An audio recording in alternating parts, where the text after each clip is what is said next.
திராவிடம்னா என்ன? வீரமாமுனிவர் எழுதிய சதுர அகராதி முதல் யாழ்ப்பாண அகராதி முதல் நம்ம ஒரு காணொலி பார்த்தோம். அது மட்டும்தான் சொல்லுதா திராவிடம் அப்படின்னு? திராவிடம்னா என்ன?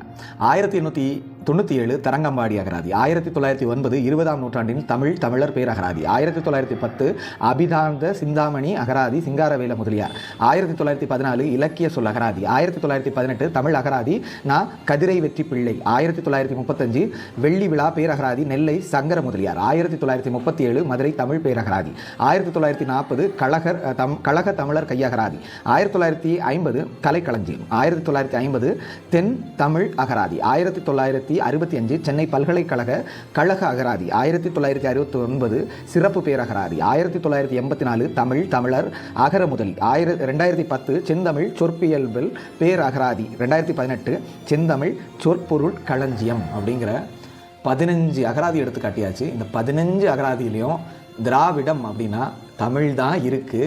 வேறு எதையாவது அகராதியில் திராவிடம் அப்படின்னா தமிழ் இல்லை அப்படிங்கிறது ஏதாவது இருக்கா அப்படிங்கிறத கொஞ்சம் சொல்லுங்கள். நன்றி, வணக்கம்.